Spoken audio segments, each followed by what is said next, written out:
നല്ലൊരു ദിവസത്തിലാണ് നമ്മൾ ഇന്ന് 2026 ജെഇ എക്സാമിനേഷൻ്റെ ND അനൗൺസ് ചെയ്തിരിക്കുന്ന പുതിയ ന്യൂസ് ആൻഡ് അപ്ഡേറ്റ്സിനെ കുറിച്ച് ഡിസ്കസ് ചെയ്യുന്നത്. ഇന്നത്തെ ദിവസത്തിൻ്റെ പ്രത്യേകത നമുക്കറിയാം, ഒക്ടോബർ 20 ദീപാവലി ഡേ. എല്ലാവർക്കും ദീപാവലി ആശംസകൾ.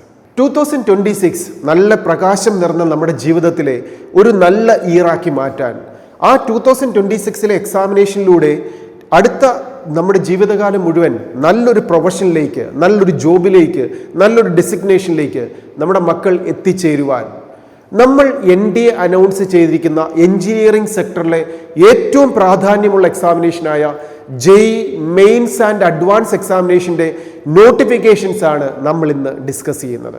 ജെഇ മെയിൻ NDA.ac.in എന്ന വെബ്സൈറ്റിലൂടെ എൻ്റർ ആയതിനു ശേഷം വിദ്യാർത്ഥികൾ ചെയ്യേണ്ടത് ഈ വർഷത്തെ നടക്കുന്ന ജെഇ മെയിൻസ് എക്സാമിനേഷൻ്റെ നോട്ടിഫിക്കേഷൻസ് കൃത്യമായിട്ട് മനസ്സിലാക്കുക. നമുക്ക് ആ നോട്ടിഫിക്കേഷനിലൂടെ ഒന്ന് പോകാം. ആദ്യമായി തന്നെ നമുക്കിവിടെ കാണാം, ജെഇ മെയിൻ NDA.nic.in എന്ന വെബ്സൈറ്റിലൂടെയാണ് ഈ വർഷം 2026 സെഷൻ 1 ആൻഡ് സെഷൻ 2. നമുക്കറിയാം ജെഇ എക്സാമിനേഷൻ 2 എക്സാമിനേഷനാണ്. ജെഇ 1 എക്സാമിനേഷനും 2 എക്സാമിനേഷനും. ഈ 2 പരീക്ഷയിലും ഏത് എക്സാമിനേഷനാണോ ഉയർന്ന മാർക്ക് കിട്ടുന്നത് അതാണ് നമ്മുടെ റാങ്കിന് വേണ്ടി കൺസിഡർ ചെയ്യുന്നത്. ഇനി എപ്പോഴാണ് ഈ എക്സാമിനേഷൻസ് നടക്കുക, എപ്പോഴാണ് ഇതിന് ആപ്ലിക്കേഷൻ സബ്മിറ്റ് ചെയ്യേണ്ടത്? ഇന്ന് ഒക്ടോബർ 20 എന്ന് നാം പറഞ്ഞു, ഇമ്മീഡിയറ്റ് ആയിട്ട് ഓൺലൈൻ ആപ്ലിക്കേഷൻ സ്റ്റാർട്ട് ചെയ്യാൻ പോവാണ്. ഈ ഒക്ടോബറിലാണ് 1 ജനുവരി നടക്കാൻ പോകുന്ന 21 മുതൽ 30 വരെ നടക്കാൻ പോകുന്ന ഫസ്റ്റ് സെഷൻ എക്സാമിനേഷനുള്ള ആപ്ലിക്കേഷൻ നാം സബ്മിറ്റ് ചെയ്യേണ്ടത്. അതേപോലെ സെക്കൻഡ് സെഷൻ എക്സാമിനേഷൻ നടക്കുന്നത് ഏപ്രിൽ 1 മുതൽ 10 വരെയാണ്. അതിന് ആപ്ലിക്കേഷൻ സബ്മിറ്റ് ചെയ്യേണ്ടത് ജാനുവരി ലാസ്റ്റ് വീക്കാണ്. അപ്പോൾ ഈ 2 ഫേസ് എക്സാമിനേഷനും ആപ്ലിക്കേഷൻ സബ്മിറ്റ് ചെയ്യുമ്പോൾ ഒരു വിദ്യാർത്ഥിയുടെ കയ്യിൽ വേണ്ട ഡോക്യുമെന്റ്സുകൾ, ഓൺലൈനായി ആപ്ലിക്കേഷൻ സബ്മിറ്റ് ചെയ്യേണ്ട സമയത്ത് വരുന്ന ഏറ്റവും ഇമ്പോർട്ടൻ്റ് ആയിട്ടുള്ള ഡോക്യുമെന്റ് ആണ് ആധാർ കാർഡ്. അപ്പോൾ എല്ലാ വിദ്യാർത്ഥികളോടും ഈ വീഡിയോ തുടങ്ങുന്നതിന് മുമ്പ് തന്നെ, ആപ്ലിക്കേഷൻ സബ്മിഷൻ പ്രോസസ്സിംഗ് തുടങ്ങുന്നതിന് മുമ്പ് തന്നെ എല്ലാ വിദ്യാർത്ഥികളെയും ഓർമ്മിപ്പിക്കുകയാണ്, നമ്മുടെ ആധാർ കാർഡ് അപ്ഡേറ്റ് ചെയ്ത് വെക്കുക. എല്ലാവർക്കും ഇപ്പോൾ ആധാർ കാർഡ് ഉണ്ടാവും. അത് നാം മുൻപ് സ്കൂളുകളിൽ ജോയിൻ ചെയ്ത സമയത്തൊക്കെ എടുത്ത ആധാർ കാർഡ് ആണെങ്കിൽ 15 വയസ്സിന് ശേഷം എല്ലാ വിദ്യാർത്ഥികളുടെയും ആധാർ കാർഡ് അപ്ഡേറ്റ് ചെയ്യേണ്ടതുണ്ട്. അവരുടെ ലേറ്റസ്റ്റ് ആയിട്ടുള്ള ഫോട്ടോകൾ ആഡ് ചെയ്തുകൊണ്ട് 10ാം ക്ലാസ്സിലെ സർട്ടിഫിക്കറ്റിലുള്ള നെയിമും ആധാർ കാർഡിലുള്ള നെയിമും സ്പെല്ലിങ്ങുകൾ മിസ്റ്റേക്ക് ഇല്ലാതെ കൃത്യമായിട്ടുള്ള ഒരു ആധാർ കാർഡ് എല്ലാ വിദ്യാർത്ഥികളുടെയും കയ്യിൽ ഉണ്ടാവണം. ഇമ്പോർട്ടൻ്റ് ഡോക്യുമെൻ്റ് ആണ്. ഇനി ഇങ്ങനെ ആധാർ കാർഡ് ഉൾപ്പെടെ നമുക്ക് ആപ്ലിക്കേഷൻ സബ്മിറ്റ് ചെയ്യേണ്ടി വരുന്ന സമയത്തുണ്ടാവുന്ന ഡോക്യുമെന്റ്സുകൾ, 10ാം ക്ലാസ്സിന്റെ സർട്ടിഫിക്കറ്റ്, ഫോട്ടോഗ്രാഫ്, ആധാർ കാർഡ്, ഇനി ID പ്രൂഫ് ചെയ്യുന്ന ബാക്കിയുള്ള ഡോക്യുമെന്റ്സുകളും റിസർവേഷന് വേണ്ട ഡോക്യുമെന്റ്സുകളും, ഇതെന്തൊക്കെയെന്ന് വിശദമായിട്ട് നമുക്ക് ഇതിന് ശേഷം നോക്കാം. ഇനി ഇതേപോലുള്ള ഡോക്യുമെന്റ്സുകൾ നമ്മൾ റെഡിയാക്കി വെച്ചതിന് ശേഷം ജെഇ എക്സാമിനേഷൻ എഴുതുന്നത് നമുക്ക് അഡ്മിഷൻ ലഭിക്കാനാണ്. എവിടെ അഡ്മിഷൻ ലഭിക്കാൻ? അവിടെയാണ് നാം കാണേണ്ടത്. ജെഇ എന്നൊരു എക്സാമിനേഷൻ ഉണ്ട്, അത് 2 ഫേസ് ആണെന്ന് കണ്ടു. ഇനി നമുക്ക് മറ്റൊരു എക്സാം ഉണ്ട്, ജെഇ അഡ്വാൻസ് എക്സാമിനേഷൻ. അത് വരുന്നത് ജൂണിലാണ്. ഈ 2 പരീക്ഷയും കഴിഞ്ഞ് ഈ 2 പരീക്ഷയിൽ ഏതെങ്കിലും ഒരു പരീക്ഷയുടെ മാർക്ക് വെച്ച് നമ്മുടെ റാങ്ക് പബ്ലിഷ് ചെയ്യുമ്പോൾ 2.5 ലക്ഷത്തിനുള്ളിൽ നമ്മുടെ റാങ്ക് വന്നാൽ മാത്രമാണ് ജെഇ അഡ്വാൻസ് എക്സാമിനേഷൻ എഴുതാൻ പറ്റുക. അപ്പോൾ ജെഇ മെയിനും ജെഇ അഡ്വാൻസ് എക്സാമിനേഷൻ വഴി നമുക്ക് അഡ്മിഷൻ കിട്ടുന്ന ക്യാമ്പസുകൾ ഏതൊക്കെയാണ്? ഏറ്റവും പ്രാധാന്യമുള്ള എഞ്ചിനീയറിംഗ് സെക്ടറിലെ ക്യാമ്പസുകൾ, IIT-കൾ. ഇന്ത്യയിൽ നമുക്കിപ്പോൾ 21ഓളം IIT-കളുണ്ട്. അതുപോലെ തന്നെ IIITs ഉണ്ട്, 26ഓളം IIITs ഉണ്ട്. നമ്മുടെ കേരളത്തിൽ ഉൾപ്പെടെയുള്ള IIT-കൾ, അതേപോലെ IIITസും ഒക്കെ അഡ്മിഷൻ കിട്ടുന്നത് ഈ ജെഇ എക്സാമിനേഷൻ വഴിയാണ്. ഇനി അതിനോടൊപ്പം തന്നെ അഡ്മിഷൻ കിട്ടുന്ന മറ്റൊരു മികച്ച ക്യാമ്പസാണ് NIT. ഇന്ത്യയിൽ 32ഓളം NIT-കളുണ്ട്. ഇനി ഇതുപോലെ തന്നെ അഡ്മിഷൻ കിട്ടുന്ന മറ്റൊരു ക്യാമ്പസാണ് ഗവൺമെന്റ് ഫണ്ടഡ് ടെക്നിക്കൽ ഇൻസ്റ്റിറ്റ്യൂഷൻ. ഇത് 1 2 അല്ല, 40ഓളം GFTs ഉണ്ട്. ഇതിലേക്കൊക്കെ ഒരു അഡ്മിഷൻ കിട്ടാൻ ജെഇ എക്സാമിനേഷന്റെ സ്കോറാണ് നോക്കുന്നത്. ഇതിനോടൊപ്പം നമുക്ക് ഏറ്റവും പ്രിയപ്പെട്ട മറ്റൊരു ക്യാമ്പസ് ഉണ്ട്, ISROയുടെ IIST എന്ന campus, Indian institute of space science and ടെക്നോളജിയുടെ ക്യാമ്പസ്. എയറോസ്പേസോ ഏവിയോണിക്സോ ഫിസിക്കൽ സയൻസ് പഠിക്കാൻ പറ്റുന്ന മികച്ച ക്യാമ്പസ്. അതുപോലെ സയൻസ് മേഖലയിലെ ഏറ്റവും മികച്ചൊരു ക്യാമ്പസാണ് ISC ബാംഗ്ലൂർ. അപ്പൊ ഇതേപോലുള്ള ക്യാമ്പസുകളിലേക്കൊക്കെ ഒരു അഡ്മിഷൻ ലഭിക്കാൻ ഒരു വിദ്യാർത്ഥിക്ക് അവരുടെ മാർക്കിന്റെ പെർഫോമൻസ് ഏറ്റവും ബെസ്റ്റ് ആക്കി മാറ്റേണ്ട എക്സാമിനേഷനാണ് ജെഇ എക്സാമിനേഷൻ. അപ്പൊ നമ്മളിപ്പോൾ കണ്ട IITകളോ IITസോ NITസോ GFTസോ IASTസോ ISCകളോ ഇതൊന്നും മാത്രമല്ല, മറ്റ് ഡീംഡ് യൂണിവേഴ്സിറ്റികളുണ്ട്. പ്രൈവറ്റ് സെൽഫ് ഫിനാൻസിങ് സെക്ടറിലൊക്കെയുള്ള ഡീംഡ് യൂണിവേഴ്സിറ്റികൾ, ഇതേപോലുള്ള ധാരാളം ഡീംഡ് യൂണിവേഴ്സിറ്റികളൊക്കെ ഈ JEE മെയിൻ എക്സാമിനേഷന്റെ സ്കോറിനെ ബേസ് ചെയ്തിട്ടാണ് അവിടെ ഒക്കെ അഡ്മിഷൻ നൽകുന്നത്. അപ്പോൾ ഒരു എഞ്ചിനീയറിംഗ് സെക്ടറിൽ സ്കോളർഷിപ്പോടെ പഠിക്കാൻ, സൗജന്യമായിട്ട് പഠിക്കാൻ, ആ പഠനത്തിന് ശേഷം 4 വർഷത്തെ പഠനത്തിന് ശേഷം ഒരു ലൈഫ് ലോങ് മികച്ച കരിയറിലേക്ക് മൂവ് ചെയ്യാനൊക്കെ ഒരു വിദ്യാർത്ഥിക്ക് ലഭിക്കുന്ന ഏറ്റവും നല്ലൊരു ഓപ്പർച്യൂണിറ്റിയാണ് ഇപ്പോൾ +2 പഠിക്കുന്ന വിദ്യാർത്ഥികളും 2025 +2 കഴിഞ്ഞ വിദ്യാർത്ഥികൾക്കും എഴുതാൻ പറ്റുന്ന examination JEE mains and JEE advance examination. ഇനി ഈ JEE എക്സാമിനേഷൻ നമ്മൾ ആപ്ലിക്കേഷൻ സബ്മിറ്റ് ചെയ്യുന്ന സമയത്ത് JEE എക്സാമിനേഷൻ തന്നെ 3 പേപ്പർ ഉണ്ട്. Paper 1, paper 2 and paper 3. Paper 1 എന്ന് പറയുന്നത് BTech കോഴ്സുകൾക്ക് അഡ്മിഷൻ ലഭിക്കാനുള്ളതാണ്. പേപ്പർ 2 എന്ന് പറയുന്നത് BArch കോഴ്സുകൾക്ക് അഡ്മിഷൻ കിട്ടാൻ വേണ്ടിയിട്ടാണ്. BArch എന്ന് പറഞ്ഞാൽ ബാച്ചലർ ഓഫ് ആർക്കിടെക്ട് കോഴ്സുകൾക്ക് അഡ്മിഷൻ ലഭിക്കാനുള്ളതാണ്. Next examination is paper 2B, means planning examination, bachelor of planning examination. 3 കോഴ്സുകളിലേക്കാണ് JEE വഴി അഡ്മിഷൻ കിട്ടുന്നത്.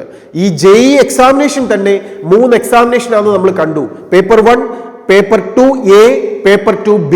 അപ്പൊ നമ്മൾ ഏതൊക്കെയാണ് ഇതിനകത്ത് സെലക്ട് ചെയ്യുന്നത്? പേപ്പർ 1 മാത്രം എഴുതുന്നവർക്ക് BTech കോഴ്സുകൾക്കും, പേപ്പർ 2A എഴുതുന്നവർക്ക് ആർക്കിടെക്ട് കോഴ്സിനും, പേപ്പർ 2B എഴുതുന്നവർക്ക് പ്ലാനിംഗ് കോഴ്സുകൾക്കും. അപ്പൊ ഈ 3 ഡിഫറെന്റ് കോഴ്സുകൾ. ഇനി BTech എന്ന് പറയുന്നത് തന്നെ ഒരു വലിയ ഒരു കടലാണ്, ധാരാളം കോഴ്സുകളാണ്. Mechanical, civil, aeronautical, computer, electrical, electronics, ഇങ്ങനെ പോകുന്ന ധാരാളം കോഴ്സുകളിലേക്ക് അഡ്മിഷൻ ലഭിക്കാൻ ഉള്ള സിംഗിൾ എക്സാമിനേഷനാണ് പേപ്പർ 1 എന്ന BTechന്റെ എക്സാമിനേഷൻ. ഇതിനൊക്കെ നമ്മൾ പഠിക്കേണ്ടതോ 11ലെയും 12ലെയും NCERT ടെക്സ്റ്റ് ബുക്കിന്റെ ഫിസിക്സ്, കെമിസ്ട്രി, മാത്സ് 3 സബ്ജക്ട്. അപ്പം നമുക്ക് എഞ്ചിനീയറിംഗ് സെക്ടറിലെ മറ്റുള്ള പരീക്ഷ എന്ന് പറഞ്ഞാൽ കീം എക്സാമിനേഷൻ, കുസാറ്റ് എക്സാമിനേഷൻ പോലെയുള്ള മറ്റുള്ള പരീക്ഷകളും JEE എക്സാമിനേഷൻ തമ്മിലുള്ള വ്യത്യാസം എന്ന് പറയുന്നത് ഇതിനെല്ലാം പഠിക്കേണ്ടത് 3 സബ്ജക്റ്റാണ്, ഫിസിക്സ്, കെമിസ്ട്രി, മാത്സ്. പക്ഷേ ഒരു JEE എക്സാമിനേഷൻ എഴുതുമ്പോൾ നോർമലി ഉള്ള കീം എക്സാമിനേഷനും കുസാറ്റ് എക്സാമിനേഷനും പോലെ അല്ലാതെ ഇവിടെ നമുക്ക് കുറച്ചുകൂടെ ഹയർ ലെവലിൽ, കുറച്ചുകൂടെ ഇൻഡയറക്റ്റ് ആയിട്ട്, കുറച്ചുകൂടെ ഇന്റഗ്രേറ്റഡ് ആയിട്ടുള്ള രീതിയിൽ ക്വസ്റ്റ്യൻ ചോദിക്കുന്ന ഒരു എക്സാമിനേഷനാണ് JEE എക്സാമിനേഷൻ. അത് എക്സാമിനേഷന്റെ ക്വസ്റ്റ്യൻ പേപ്പറിലേക്കൊക്കെ നോക്കിയാൽ 25 ക്വസ്റ്റ്യൻസ് ആണ് ഒരു വിദ്യാർത്ഥി ഒരു സബ്ജക്റ്റിൽ നിന്ന് ആൻസർ ചെയ്യേണ്ടത്. അതിൽ 20 ക്വസ്റ്റ്യൻസ് എന്ന് പറയുന്നത് MCQ ടൈപ്പ് ക്വസ്റ്റ്യൻസും 5 ക്വസ്റ്റ്യൻസ് എന്ന് പറയുന്നത് ന്യൂമറിക്കൽ ലെവൽ ക്വസ്റ്റ്യൻസും ആണ്. അപ്പൊ ഈ 20 ക്വസ്റ്റ്യൻസ് MCQവും 5 ക്വസ്റ്റ്യൻസും ന്യൂമറിക്കൽ ലെവലിലും ക്വസ്റ്റ്യൻസും ചേർത്ത് ഒരു സബ്ജക്റ്റിൽ നിന്നും 25 ക്വസ്റ്റ്യൻസ്, അങ്ങനെ total 75 questions. 75 into correct answer 4 mark into 4 300ലാണ് JEE examination നടക്കുക. അപ്പൊ ഈ JEE എക്സാമിനേഷൻ ആരാണ് എഴുതേണ്ടത്? ഫിസിക്സ്, കെമിസ്ട്രി, മാത്സ് എടുത്ത് പഠിച്ച്, അല്ലെങ്കിൽ ഫിസിക്സ്, കെമിസ്ട്രി, മാത്സ്, ബയോളജി എടുത്ത് പഠിക്കുന്ന വിദ്യാർത്ഥികളൊക്കെ JEE എക്സാമിനേഷൻ എഴുതണം. അപ്പൊ നമ്മുടെ മനസ്സിലേക്ക് ഒരു ഡൗട്ട് വരും, നീറ്റ് എക്സാമിനേഷനായിട്ടുള്ള ആസ്പിരൻസ് JEE എക്സാമിനേഷൻ എഴുതണോ? തീർച്ചയായിട്ടും എഴുതുക. കാരണം ഫിസിക്സും കെമിസ്ട്രിയും മാത്സിലെയും 20 ക്വസ്റ്റ്യൻസ് ഈച്ച് MCQs ഉണ്ടല്ലോ ഈ 3 സബ്ജക്റ്റിൽ നിന്നും JEE എക്സാമിനേഷന്. ഈ ക്വസ്റ്റ്യൻസ് ഒക്കെ നമ്മളൊരു നീറ്റ് എക്സാമിനേഷന് വേണ്ടിയിട്ട് നന്നായിട്ട് പ്രാക്ടീസ് ചെയ്യുന്നതിലൂടെ നമുക്ക് നീറ്റ് എക്സാമിനേഷൻ നല്ല മാർക്ക് സ്കോർ ചെയ്യാൻ സാധിക്കും. അതുപോലെ ഇൻ കേസ് നല്ല രീതിയിൽ പെർഫോം ചെയ്താൽ JEE എക്സാമിനേഷൻ നമുക്കൊരു സീറ്റ് ഉറപ്പാക്കാനും പറ്റും. അപ്പൊ JEE exam first phase exam നടക്കുന്നത് നമുക്കറിയാം ഈ ജനുവരിയിലാണ്. അപ്പോൾ ഫസ്റ്റ് ഫേസ് ജനുവരിയിൽ ഒരു എക്സാമിനേഷന് JEEക്ക് നല്ലൊരു മാർക്ക് സ്കോർ ചെയ്ത് വെച്ച് കഴിഞ്ഞാൽ, ഇൻ കേസ് നീറ്റ് എക്സാം ആണ് നമ്മൾ ടാർഗറ്റ് ചെയ്യുന്നത്, 2026ലെ നീറ്റ് എക്സാമിനേഷൻ വഴി ഒരു മെഡിക്കൽ കോഴ്സുകൾക്കാണ് ടാർഗറ്റ് ചെയ്യുന്നതെങ്കിലും, ഇൻ കേസ് നമുക്കൊരു ഫസ്റ്റ് എക്സാമിനേഷൻ എഴുതി ഒരു എക്സ്പീരിയൻസ് നമുക്ക് ലഭിക്കാൻ വേണ്ടി നമ്മൾ എഴുതുന്ന എക്സാമിനേഷൻ ക്വാളിഫൈ ചെയ്ത് നല്ലൊരു സീറ്റ് ലഭിക്കാനുള്ളൊരു പോസിബിലിറ്റിയിൽ എത്തി നിന്നാൽ ആ വിദ്യാർത്ഥിക്ക് ഏതെങ്കിലും സുഖമില്ലാത്തൊരു സാഹചര്യം ഉണ്ടായി നീറ്റ് എക്സാം എഴുതാൻ സാധിച്ചില്ലെങ്കിൽ 1 വർഷം നഷ്ടപ്പെടുത്താതെ നമുക്ക് JEE വഴി ഒരു സീറ്റിൽ അഡ്മിഷൻ നേടി നമ്മുടെ ഫ്യൂച്ചർ, നമ്മുടെ കരിയർ ബെസ്റ്റ് ആക്കാനും വിദ്യാർത്ഥികൾക്ക് സാധിക്കും. അപ്പൊ 2 ഗുണമാണ് ഒരു JEE ആസ്പിരൻസ് അല്ലെങ്കിൽ നീറ്റ് ആസ്പിരൻസ് JEE എക്സാമിനേഷൻ എഴുതുന്നതിലൂടെ. JEE എക്സാമിനേഷൻ എഴുതുന്നതിലൂടെ JEE ആസ്പിരൻസിന് കിട്ടുന്ന ബെനിഫിറ്റ് എന്ന് പറഞ്ഞാൽ നമുക്ക് കിട്ടുന്ന ഓപ്പർച്യൂണിറ്റീസ് ആണ്.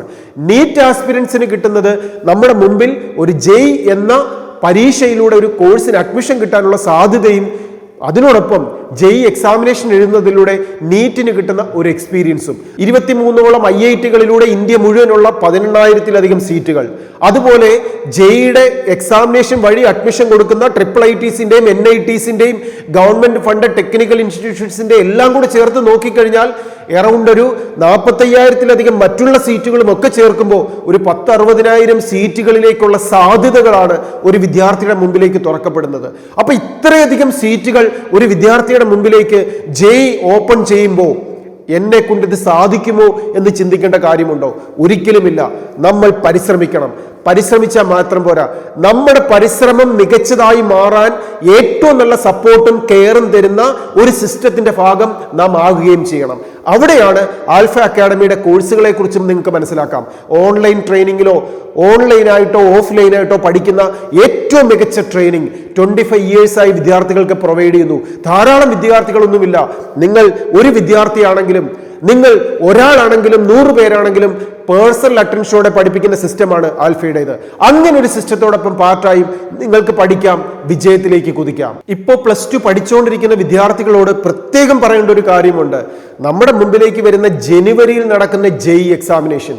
അപ്പം വിദ്യാർത്ഥികളൊക്കെ ചിന്തിക്കും, ഈ പരീക്ഷ ഞാൻ ഇപ്പോൾ എഴുതണോ? മാർച്ചിലെ പബ്ലിക് എക്സാമിനേഷൻ കഴിഞ്ഞിട്ട് വരുന്ന ഏപ്രിൽ എക്സാമിനേഷൻ ഞാൻ എഴുതിയാൽ പോരെ?